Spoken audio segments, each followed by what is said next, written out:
Hello everyone. How's everybody doing?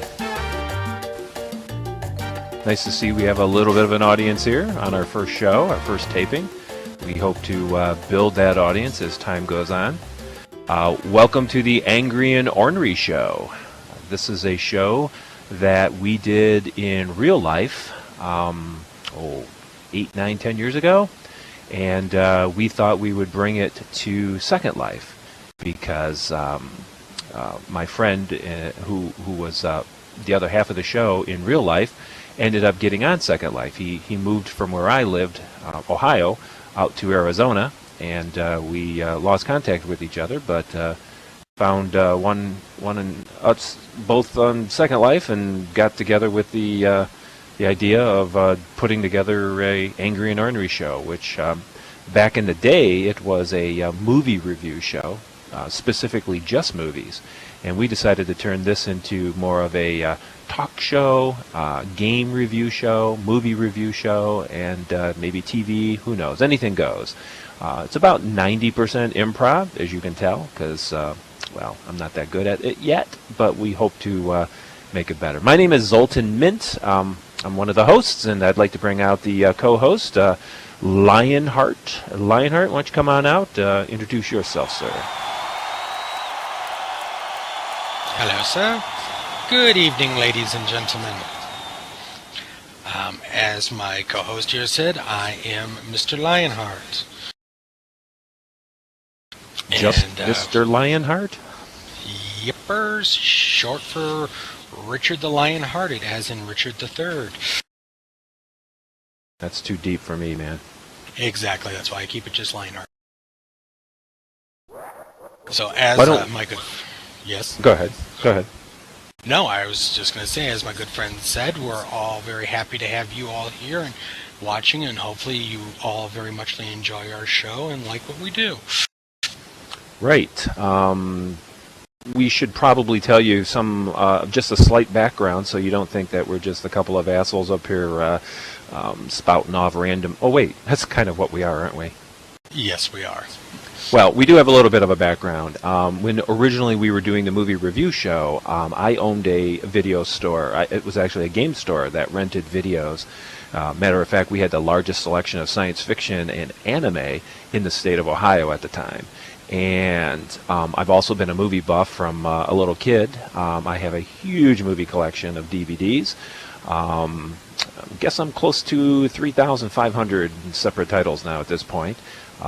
Go see movies all the time, and I've watched a lot of TV, and I'm basically a media freak. I have a education, a couple of degrees in communication and TV production, so there's my background. How about you, Lionheart? You flunked out of high school, didn't you? No. They kicked me out. Yeah. No, long story.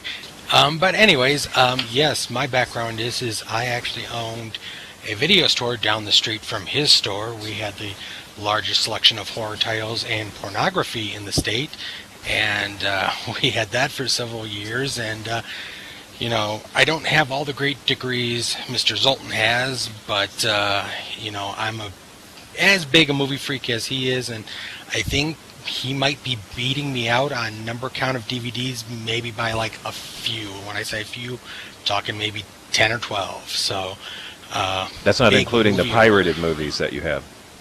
I don't have any of those. I don't have any movies with pirates. I don't like Johnny Depp that much. But anyways, haha, yeah. Bada-boom. Wow, we need a drum thing here. One of those, rim shots. We need one of those. Yes, we do. All right, making a note. Anyways, also, when we were doing the Angry and Ornery Show, it should be noted that we did it for, I think it was a little more than a year, and it was pretty highly rated, and we don't know why, because we just got on there and bashed movies and then bashed ourselves. But We hope to make this more than just a movie review show, so we'll bring on guests, and hopefully from Second Life we can find some interesting people to talk to. There's certainly a lot of them out there, real celebrities that play on Second Life, as well as celebrities that have become famous on Second Life. And next taping, in fact, we're taping this every 2 weeks on Wednesday at 10 o'clock. Hopefully the next show in 2 weeks will actually have a celebrity. I'm thinking that we're probably going to get Charles Urboa, who is a jazz saxophone player and a good pal of mine, so I think he'll come on without wanting any money. So that's what we're looking for, actually. If any of you are out in Streamland, and if you are interested... Streamland? I don't know. What do you call it? They're fish? I don't know. That doesn't sound good. It makes them sound like fish. Makes them Actually, sound like no. bass. What this is a segue to introduce our technician, our wonderful technician, the Gentleman Geek, who is kind enough to not only film us, but to stream this live. And you know what? In the post-production, I will put a website and whatever, because I feel like a moron, because I really don't know where it's being streamed. I forget the name of it and all that. Actually, let me yell over to our cameraman. I think he can talk. Cameraman, can you talk? Is that possible? He cannot talk, perhaps, but he can send me a message, and the website is actually streaming live now at www.stillloading.net. That's stillloading.net, all one word. So you can catch this show live as it streams to, I don't know, 4 or 5 people. Actually, we're probably looking at more than that as the crowd becomes loyal. But then eventually this will be edited, and we'll throw it up on YouTube. We have our own YouTube channel, the Angry and Ornery channel, appropriately enough called. So make sure you subscribe to that, and you'll find all types of goodies and extras and things like that. So without further ado, let us take our seats and make it look like our avatars are actually sitting down without falling or climbing over furniture. And Oh, so I'm not supposed to act like real life then? No, right, no. Oh. Hey, where's my desk? You don't get a desk, and What? quite honestly, I really wish you would stop walking on the tables. I'm sorry, you kind of put the table a little close to the chair. But I don't get a desk? Well, why don't I get a desk? Well, if you really, really want a desk, I can get you a desk. No, it's okay. Everybody can look at my sexy legs, but I was just kind of curious why I don't have a desk. Well, that's good, because I wasn't really going to give you a desk anyways. But make sure you drink the virtual coffee that's sitting next to you there. It's really tasty. I can't drink coffee. It keeps me up nights. I put a little whiskey in it for you, because I know you like those kind of things. No, I like just the whiskey. You should understand that Lionheart is a drunkard. He's been a drunkard as long as I've known him. He's more than likely drunk right now as we sit here. Hopefully it won't be counterproductive, but for the most part, he is a sloshed drunk. And I'm not wearing any pants right now in real life either. Right. That's what I mean. So, anyways. Well, because we don't have a guest tonight, we're going to spend the remaining of this half hour, which is flying by. We're with a couple of subject matters that are kind of hot and new in the pop culture world. And by the way, Casey, Gentleman Geek. Boy, that's going to be hard not to do. But anyways, if you can somehow let us know when we're 5 minutes before ending these shenanigans, and then give us a cue when we're out too. You're in complete control of that, sir. So, I guess right off the top, Lionheart, I know you're a huge Godzilla fan, and lately, some of the trailers have hit Facebook and some other social media of the new Godzilla movie coming out. Why don't you tell us what you know about that and what you think it's going to be like? Yes, as you said, the new trailer just posted today, and I have to tell you, I was bouncing off the walls when I saw it. If And if you have not seen it yet, please go to any of your local sites, IMDb, YouTube, don't care where, look at the new trailer. It is fantastic. We'll put the trailer in post-production when I edit it. Yeah, I mean, they got a great cast. I mean, Bryan Cranston is in it. I mean, how can you go wrong with him? He just came off of that great high of doing Breaking Bad, and he's just really hot actor right now. And now see, right there, I got to stop you, because when I heard that there was another remake of Godzilla, all I can think of is that horrible Matthew Broderick movie, which...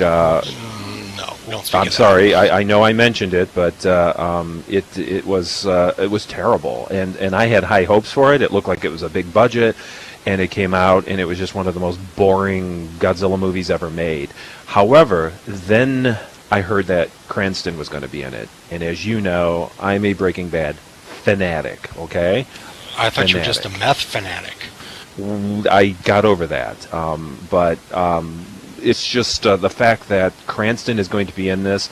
I mean, multiple Emmys, multiple Golden Globes. The guy is one of the best TV actors known to mankind, and they put him in as a Godzilla chaser.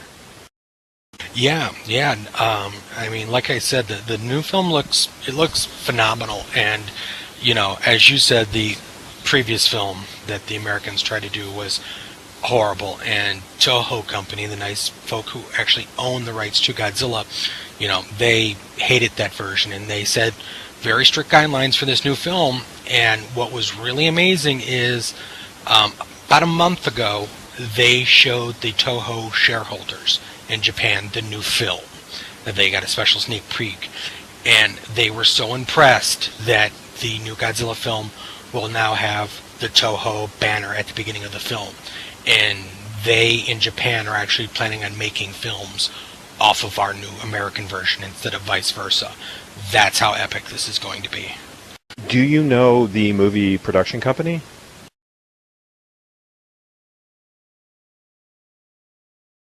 Not off the top of my head. I think it might be like DreamWorks or something, isn't it? Well, the reason why I ask is that will that will tell us the budget. Obviously, they have a very big budget to afford Cranston, because I'm sure his price tag went up. But looking at the trailer, it's huge. It's Legendary Pictures. Legendary Pictures. It's one of those newer, you know, it's like owned by, you know, one of the larger companies, but it's Legendary Pictures, and they're like the same exact ones who just did Pacific Rim and everything. So right, which, by the way, I enjoyed Pacific Rim. I don't know if you did or not. I didn't think it was the best monster movie ever made, but it certainly was fun. Yeah, it was. You know, I'm the right age that I grew up with all that. You know, back in Ohio watching Superhost, every morning there was a Godzilla film on, and, you know, Pacific Rim just kind of filled a great void in my life for needing large monsters being fought by robots. Well, when does it come out?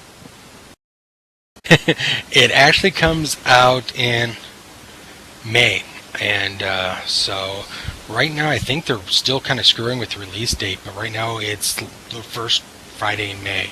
I believe it's the 5th, and so I've already asked for the day off of work. Oh, nice. Yeah. Well, another subject that I wanted to bring up, keeping topical, is the sad news of the death of Egon. Harold Ramis died a day or two before the taping of this. Is that right? Yesterday? Yeah. The day before? Yesterday, didn't right. it? Yeah, and a lot of people, a lot of fans got really morose and saddened by this, and I'm not trying to belittle the fact that he was, you know, a great director and a really fun actor, and he was, you know, because of him, a lot of fandom stuff was made. But man, the tributes just won't stop on social media. It's just going crazy with, you know, memes and pictures and all this stuff, you know, saluting him, and I'm like, really? I mean, did they do that for John Wayne or Elvis Presley? I mean, let's face it, he wasn't the head Ghostbuster, was he? Well, no, he wasn't, but I think what it is they're looking at, you know, his body of work, because he wrote and directed a lot of films that you probably didn't even know that he did, and, that's why they're remembering him so, because he did a lot of great films in his day. He did Groundhog's Day. He did Analyze This, Analyze That. I mean, he did a lot of great film, and, there's not very many great figures that can be both, actor, writer, director in the same film and still have it be a good movie. Right, and I think what a lot of people have forgot, and I haven't seen this in any of the tributes to him, at least not yet, is the fact that not only was he a part of the cast, but he was one of the main writers for Second City TV, Yes. which of course Yes. is Canada's version of Saturday Night Live, and I loved him on SNL. He and John Candy were like my two favorite characters. Not SNL, I mean Second City. He and John Candy were my two favorite characters. He was always the the wacky, wild, crazy guy, and John Candy was the John Belushi of Canada. Yeah, he was. And but yeah. Now, will this affect Ghostbusters 3, which I heard was in pre-production? You know what? That's going to really depend upon who you talk to. They just spoke to Ernie Hudson today, and he said the film isn't going to happen now. The studios sent out notices saying that they're reworking the script now that he's passing. Bill Murray is saying he's not going to do a third film. So I think it's going to end up in limbo hell over this, and I don't think it's ever going to get made, personally. Bill Murray was the holdout for the longest time, but he and Aykroyd both agreed that a third one should be made before they get too old and can't make it. So I'd like to see it done because I hated the second movie. I know fans will boo me and hiss me, but seriously, that movie sucked. You know what? I'm kind of with you on that. I'm not a huge fan of it. It has its moments, but it could have been a whole lot better. I caught the tail end of it again, and I saw it at the theater and when it first came out. That's how old I am. And of course, I have it on DVD too, but TBS, which plays the hell out of a movie when they get their hands on it. Have you ever noticed that? Like TBS and a couple of other cable channels, they'll get a movie and then they'll play it endlessly for like 3 weeks every night. Yeah, it's all the same stations. It's TBS, TNT, Turner Classic Movies, and AMC, because they're all owned by Ted Turner, and he's lazy. Just keep playing that movie. We paid the rights for it. But anyways, I caught the end of it, and it was surprisingly bad. It was as bad as I remembered. Hello, more studio audience. Glad you could make it on time. Anyways, that's Mike Marco. I know who he is. So the fact is that they, the first Ghostbusters had this great theme, the great music. Come on, sing a bar or two of it for me, Lionheart. Sorry, I don't sing. Oh. I don't do Windows either. I'm sorry. Well, that really sucks because we're sitting in front of a huge window that's going to have to be cleaned once in a while, and I was really counting on you to fill 3 minutes of song. Oh no, I'm sorry. I don't. I don't sing anymore. I'll tap dance. Here I go. No. That's okay. Oh wait, you can't see it, so never mind. Well, anyway, so the song in Ghostbusters 2 is ridiculous. It is not memorable or funny or interesting, and I will proudly say that I am Hungarian. I'm half Hungarian, and the fact that the villain, the demon villain, is a Hungarian czar just cracks me up. Do you know what I found out? And all he wanted was a baby. He comes to our world and steals a baby. I just found something out, and I'm a huge movie buff, and I just found something out like a couple weeks back. The voice of the painting isn't the actor that's in the painting. Oh, it's like Darth Vader then. Yeah, and the voice of the god or whatever he is was Max von Sydow, the original priest from The Exorcist. He was the voice of the painting. Yeah, I found that out the other day, and it blew my mind. And I'm just like, wow, why not use his image instead of this other idiot? Well, I think they thought that they could write any jokes, and it was just going to be a huge hit. And Harold Ramis did a lot of the writing, as you know, in the movie. And did he direct Ghostbusters 2? I think he did. I'm almost positive he did. Yeah, but anyways, not his best work for sure. But anyways, rest in peace, Harold Ramis. You'll be missed. Let's move on. We got new people here, so we can start new subjects, and then they'll be involved. And by the way, new people, you're welcome to leave comments in local, and if they're appropriate, we'll say them on air here for you.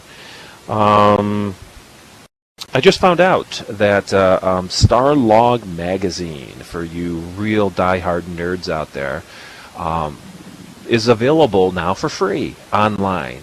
Because as you know, we are in the era of the death of print. Yes, we are. Yes, we are. And sad.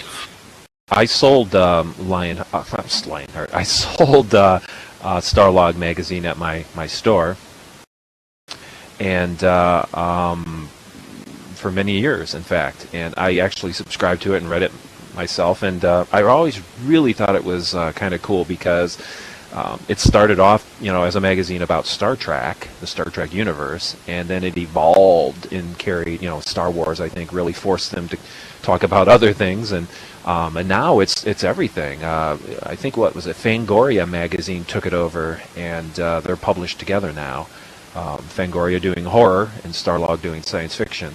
So, anyways, it's available, and I wish I had the link for you, but I don't. But in post-production, we'll put that link up, won't we? But anyways, all you have to do is do a search for Starlog in Google, and you can read not only the current issue, but every single issue back to number 1. They have archived it all now. So, did you read any of that? You know what? I never read Starlog. I read Fangoria magazine, and almost the same magazine. Yeah, just horror related. They did touch on a few of the same subjects, but not as much. Yeah. But not as a big sci-fi geek as you are. Right. Is Fangoria available online now? No, it's not, and I really have to sadly say this. I actually stopped reading it about a year ago because it changed hands, and it just wasn't the same anymore. It's gone downhill badly. I remember I also carried that magazine in the store, and it became gorier and gorier. It actually started to look like a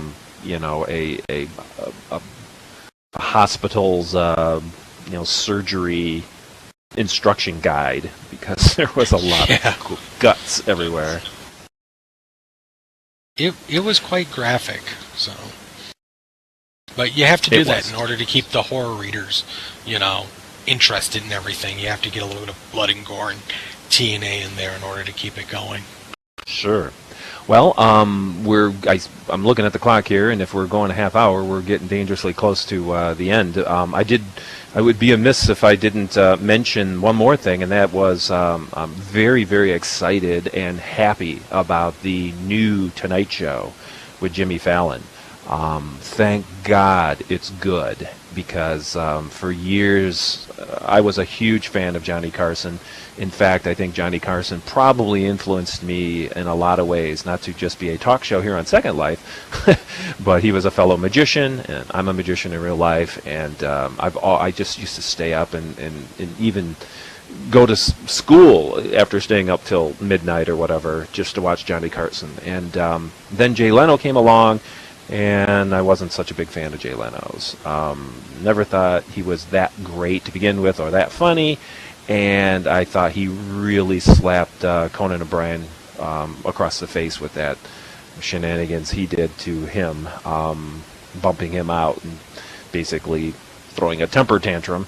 So I was kind of glad to see him go. And I've always liked Jimmy Fallon. I thought he would be better for the late night college crowd. But when he slipped into the 11:30 slot, and I've taped every one of his shows, I've seen every show. They're in their second week now, and absolute brilliant. The Roots came with him. His sidekick came with him. The show is funny. It's avant-garde. It's the music is great, and so far his sketches that he's doing, which is very Saturday Night Live-like, by the way. No surprise, because Lorne Michaels is involved with the show now. The sketch.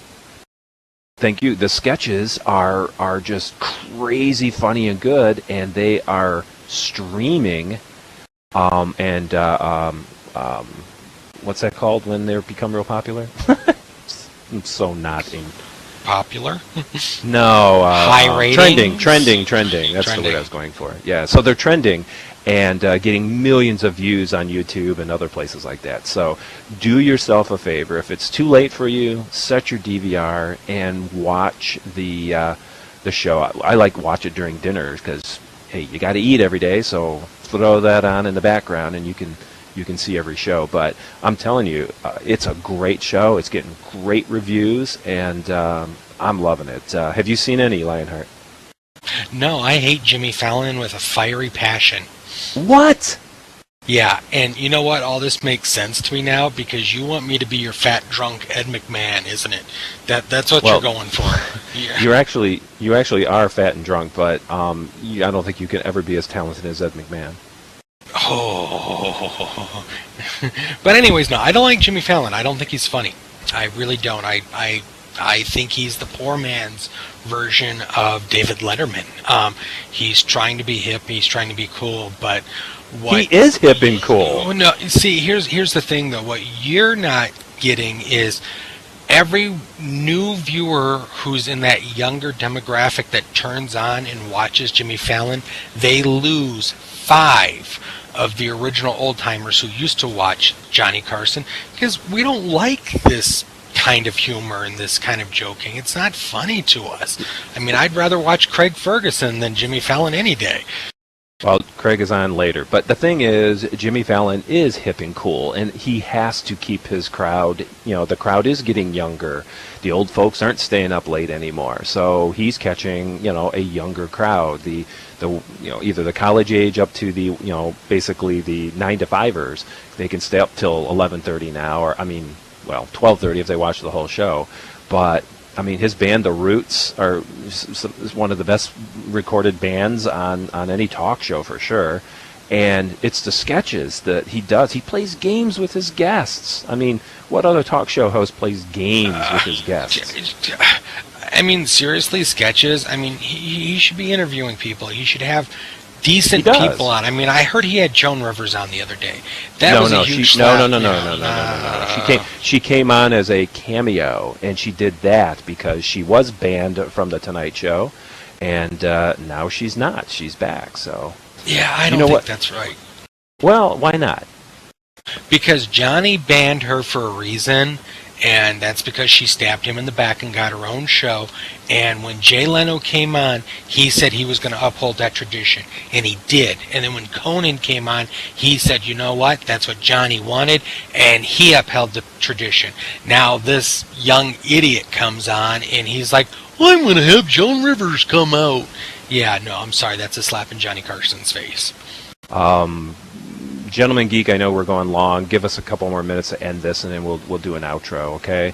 Couple minutes. I had no idea that you didn't like Jimmy Fallon, and I got to tell you, friend, you are so wrong on so many levels. I guarantee you that this show, which is already getting accolades and reviews that are incredible, are going to be considered one of the best Tonight Shows ever. Furthermore, and you're going to hate this, Jimmy Fallon is the closest to Johnny Carson than all the other hosts, including the guest hosts, that there has ever been. He even has the same mannerisms of Johnny Carson. He knows to listen to his guests when he does interview them. He actually listens to them. Leno would make fun of guests. You know what? That's talk show 101 is to listen to your guests. You're not saying anything really great about the man. He came from a horrible era of Saturday Night Live with a horrible cast. I don't think any of the people that were on the same year he was on were funny, and all those people are praised every day on how funny they are. And you know what? I think they're all tired hacks, and I think we need to get some new, fresh blood pumping in Hollywood. You do understand that Jimmy Fallon, not only is he a stand-up comic and was writer for the Saturday Night Live as well as other talk shows, including his own, But he is revered by most of Hollywood as being one of the kindest and most genuine people out there. Secondly, he can do impersonations like nobody else can. The dude is spot on, like a dozen impersonations. Plus, he can sing. He actually sings. He's got a good voice, plays guitar, plays drums. I mean, this guy's the full package. He can do everything. That's why he was selected by NBC to do The Late Show, and then obviously that was grooming him for The Tonight Show. If not him in The Tonight Show seat, then who, Lionheart? An audience, who do you think? The only reason why he got the job is because David Letterman went to another network. I'm sorry. It's a giant scheme. You know what? Lorne Michaels has his hand in the pie now with being one of the producers. Soon you'll have fat, stupid idiots like, the Chris Farley types coming out and doing stupid things. And that's what's going to end up happening. You watch in the weeks to come, it's going to become a gigantic advertisement for anything Lorne Michaels does. Well, Lorne Michaels does a lot currently, and it does seem that they've kept the Saturday Night Live writers real close at hand here. The only case that I would give you and agree with that is the fact that the show following, the new late night show with Seth Meyers, really runs like Weekend Update. I mean, his monologue comes out as he's the new host of Late Night. He took over for Fallon. I've never heard of him. He's from Saturday Night Live. He does the news. He does Weekend Update. No. I stopped watching Saturday Night Live after, Belushi and Aykroyd and all them left. So, wow. Yeah. Okay, then. And I'm one of those people who applaud it when Chris Farley finally dropped dead of his overdose. I mean, I'm glad that era's over. I agree that Saturday Night Live definitely had some rough spots during that era, but a couple of people came out of it that I thought are really talented, and Jimmy Fallon is one of them. But anyways, a couple of the audience is saying bring Conan or Craig Ferguson back, and I do agree. Conan, probably one of the best talk show hosts as far as pure hilarity. And Craig, I mean, he's a genius. He's a comic genius. He does his monologue every night ad-libbed. They give him a brief outline of what he should talk about or follow, kind of like what we're doing. But he does it way better. And he can make it funny and interesting. And the only problem is he's got shit for guests. No, he doesn't. If you watch his show, he's a big Doctor Who fan. He has anything going on with Doctor Who on. Because he's British, dude. He's Scottish. Scottish. Yeah. God, don't. Well, no. Now listen, Scotland is in Britain. Okay. If you ever called him English, he'd smack you. I know. No, he's you like him just because you're a drunk and he's an old drunk. Pretty much, and I'm an old drunk anymore. I'm not that young.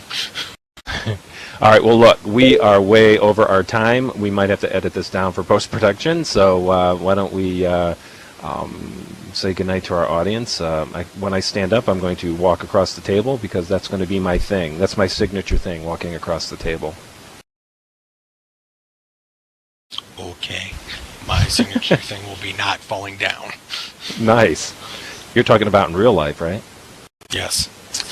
Quick shout out to Cammie and Maya, who are both watching the last few episodes of Breaking Bad.